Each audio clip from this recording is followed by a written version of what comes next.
Karibu katika sehemu ya 7. Mara ya mwisho tuliishia hapa wakati Saladini anawaamuru aliowaroga wavunje nyumba ya Bicha usiku ili aingie ndani. Je, unajua ni nini kilitokea baadaye? Mwanangu, Baraka, kamata hii chupa. Hii ndio msaada pekee. Inatosha, msimuumize.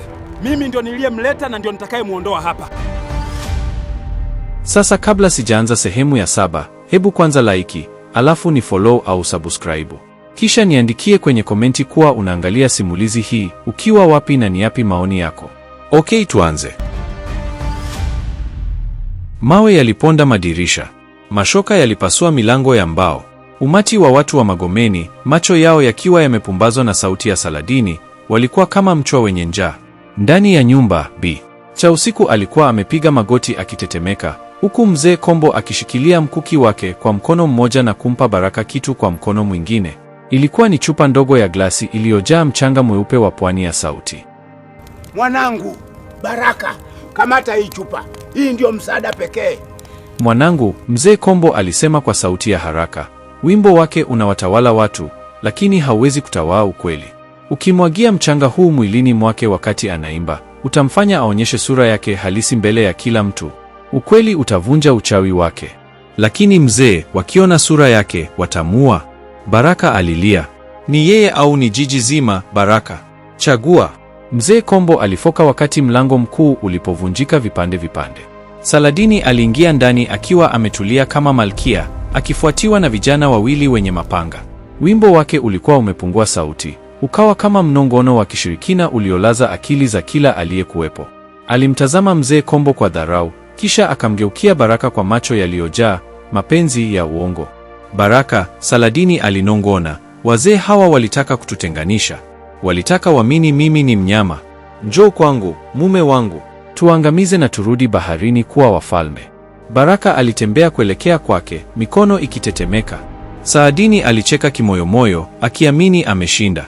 Alifungua mikono yake kumkumbatia Baraka. Nakupenda Saladini, Baraka alisema kwa sauti ya uchungu. Lakini nakupenda kama mwanamke, si kama mnyama mla watu. Kwa kasi ya ajabu, Baraka alifungua ile chupa na kumwagia Saladini ule mchanga mweupe usoni na kifuani. Kelele ya kutisha, isiyo ya kibinadamu, ilitoka kooni mwa Saladini. Moshi wa kijani ulianza kufuka mwilini mwake. Ule uzuri wake wa kimbingu ulianza kuyeyuka kama mshumaa kwenye moto. Ngozi yake ikawa na magamba ya kijivu, macho yake yakawa makubwa na ya kijani yanayotisha, na miguu yake ikaanza kuungana na kutengeneza mkia wenye ncha kali. Mbele ya umati wa watu uliokuwa umeingia ndani, Saladini hakuwa tena mrembo wa Dar es Salaam, alikuwa nguva wa kuzimu. Uchawi wa sauti ulikatika papo hapo. Watu wa Magomeni walizinduka kama wametoka usingizini.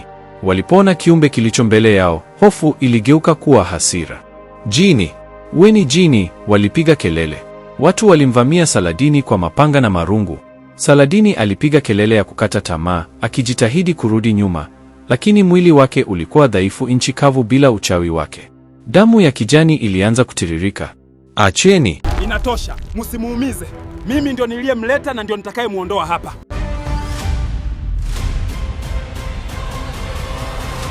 Baraka alipiga kelele, akijitupa mbele kumlinda Saladini. Msihue, mimi ndiye niliyemleta. Lakini ghafla, ardhi ilitetemeka. Sauti ya Nkunda iliunguruma kutoka chini ya sakafu ya nyumba. Mkataba umevunjwa. Siri imefichuka. Adhabu ni moja tu. Ghafla, kivuli kirefu cha moshi mweusi kilichomoza kutoka ardhini na kumshika Saladini shingoni.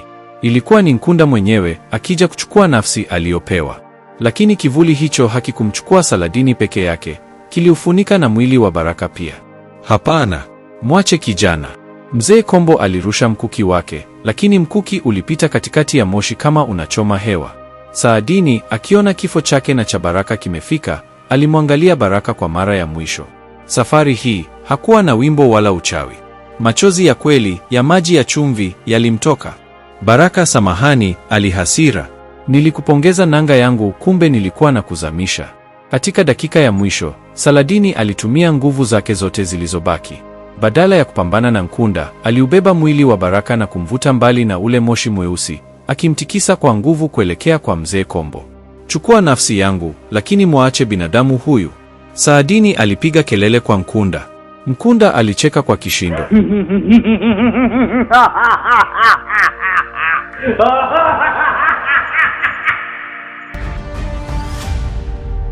Nafsi yako ni yangu milele.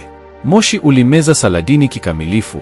Kulikuwa na mwanga mkali wa bluu, kisha kishindo kikubwa kilichovunja kuta zote za nyumba ya Bi cha usiku.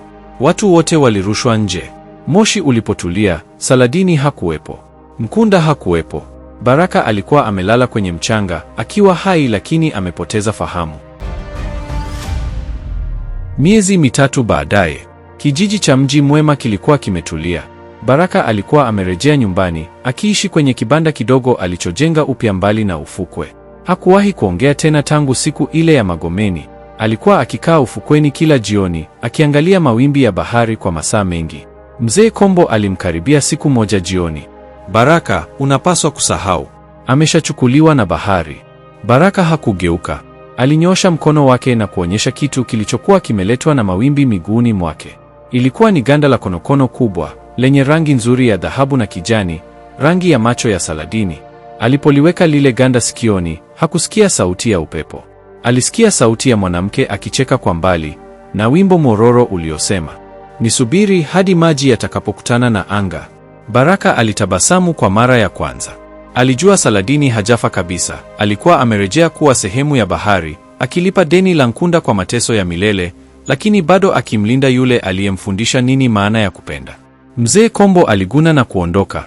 Alijua kuwa hadithi ya Saladini haitaisha, kwani bahari haina mwisho na siri zake hazijawahi kukauka.